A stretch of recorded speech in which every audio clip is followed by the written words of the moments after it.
স্বৈরাচার সরকারের টাকা আছে, ম্যান পাওয়ার আছে, ইন্ডিয়ার মতো দেশের সাপোর্ট আছে, কাজেই তারা দেশে নানা ধরনের সাপোর্টাস করা, দেশে অস্থিরতা তৈরির জন্য কাজ করবে।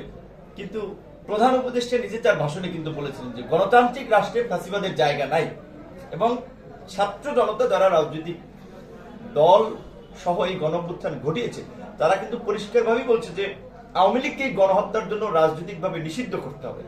এবং এই দাবিতে দেখবেন খুব শীঘ্রই রাজনৈতিক দলগুলো ব্যাপক ধরনের কর্মসূচি নিয়ে রাজপথে নামছে।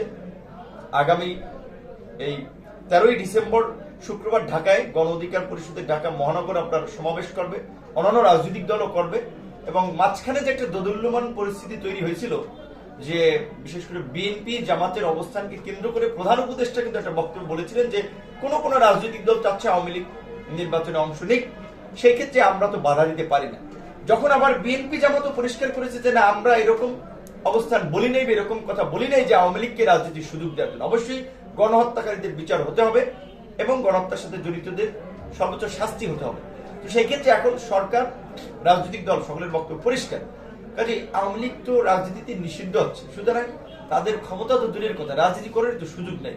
এই 10 ডিসেম্বর তারা এই 10 নভেম্বর এই করবে সেই করবে, এর আগে এই করবে সেই করবে, এগুলো মনের সান্ত্বনা থেকে তারা অনেক কথা বলছে। প্রকৃত অর্থে হাসিনার জীবদশায় বাংলাদেশের আলো বাতাস তার দেখার সুযোগ নেই, কারণ আমরা ফাঁসির দাবি করছি, তাকে ফিরিয়ে আনার দাবি জানাচ্ছি, কিন্তু তার মতো একটা ইন্ডিয়ান আপনার গোলাম যদি ইন্ডিয়া ফেরত দেয়, তাহলে ভবিষ্যতে তারা গোলাম যে তৈরি করবে তারা তাদের গোলামি করবে না, যে না তারা পরিস্থিতি তৈরি তারা রক্ষা করতে পারবে না। কাজেই শেখ হাসিনাকে দেশে ফিরিয়ে এনে বিচার কার্যকর করা যায় কিনা সেটি একটি সন্দেহ আছে যে আসলে ভারত দিবে কিনা। আর ভারতের সাথে তো যুদ্ধ করে বা যুদ্ধবিরোধী পরিস্থিতি এই মুহূর্তে সরকারও তৈরি করতে চাচ্ছে না, আমরাও মনে করি দেশের জন্য ভালো হবে না। সো সেই ক্ষেত্রে হাসিনার জীবদশা তো বাংলাদেশে আসলে সুযোগ নাই। আর আওয়ামী লীগের নেতা কর্মীরা, আমি মনে করি যারা এলাকায় মানুষের উপরে জুলুম অত্যাচার নির্যাতন চালিয়েছে তাদেরকে তো জেলে যেতেই হবে, মামলার গাড়ি টানতেই হবে। সাধারণ আওয়ামী লীগের যারা, তাদের উচিত এখন দুধ দিয়ে গোসল করে জনগণের কাছে ক্ষমা চেয়ে অন্য দল করা বা অন্য দলে যুক্ত হয়ে যাওয়া, যারা সাধারণ আওয়ামী লীগের। কারণ সাধারণ আওয়ামী লীগের প্রতি মানুষের কিন্তু বিদ্বেষ বা ঘৃণা নাই, কারণ তারা মানুষের অত্যাচার নির্যাতন চালায় নাই, তারা একটা দলকে সমর্থন করত। এখন শেখ হাসিনাই পালিয়ে গিয়েছেন যান রক্ষার জন্য, তাই শেখ হাসিনার জন্য কে নামবে এখানে রাস্তায় মাইর খেতে? কয়েকদিন দেখছি না ধানমন্ডিতে যারা গিয়েছিল, মানুষ কি গণদোলায় দিয়েছে। এই যে ট্রাম্পের ছবি নিয়ে যারা একটা অস্থিরতা তৈরি করার চেষ্টা করেছিল, এত বিশাল দল 16 বছর ক্ষমতায় থেকেছে, এখন মিছিল করে 7 জন 9 জন 16 জন মিছিল করে ভোর রাইতে, মিছিল করে রাতে, জনগণ পাইলে তো আপনার রাস্তায় পিছিয়ে ফেলবে। কাজে আমার ধারণা এই ব্যাপক টাকা পয়সা দিয়ে এই গুটি কয়েক লোককে নামাতে সক্ষম হয়েছিল, কিন্তু ভবিষ্যতে লোকজন বুঝে গেছে যে আওয়ামী লীগের প্রতি জনগণের সিম্পাথিটা নাই, আওয়ামী লীগের নেতা কর্মীদের রেসপন্স নেই। এত বড় দল, তাদের এখন 6 জন 7 জন 5 জন মানকি টুপি পরে মিছিল করে লাগে, চিন্তা করেন তাদের অবস্থানটা কোথায়। সো এগুলো জাস্ট মানে আছে আপনার একটা ভাওতাবাজি, কিংবা মানুষকে একটা ধোকা দেওয়ার, ব্লাফ দেওয়ার একটা কথাবার্তা মাঝে মাঝে ইউটিউবে ছাড়ে, কিছু কথা বলে, কিন্তু প্রকৃত অর্থে আওয়ামী লীগের এই দেশে রাজনীতিতে ভবিষ্যৎ নাই, এটা নিশ্চিত করে মোটামুটি বলা যায়। সেক্ষেত্রে আওয়ামী লীগের তো নির্বাচনেও সুযোগ নেই, সেক্ষেত্রে আওয়ামী লীগ যে তৃতীয় শক্তি হয়ে আসবে এটার সুযোগ নেই। হয়তো বিভিন্ন দেশে যেটা ঘটে, বহিঃশক্তির প্রভাবে সামরিক বাহিনীর হস্তক্ষেপ। সেই ক্ষেত্রে এই যে ছাত্র জনতার অভ্যুত্থানের পরে যে একটা বিপ্লবী আপনার ছাত্র জনতার তৈরি হয়েছে, এই বিপ্লবী তেজ তাদের মধ্যে কিন্তু অব্যাহত আছে।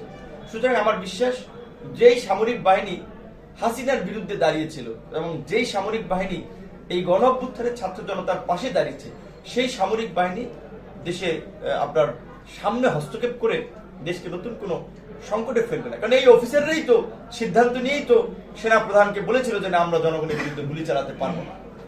এবং সেনা প্রধানও যে পেশাদারিত্বের ভূমিকা দেখিয়েছে, অনেকে বলছে সে শেখ হাসিনার আত্মীয়, তিনি শেখ হাসিনাকে প্রোটেক্ট করবেন, কিন্তু এই সেনা প্রধানই কিন্তু ইতিহাসের নায়কদের মধ্যে জায়গা করে নিয়েছেন, যে তিনি জনগণের পাশে থেকেছেন এবং এখন পর্যন্ত তার যে কর্মকাণ্ড সেটা জনগণের পক্ষে।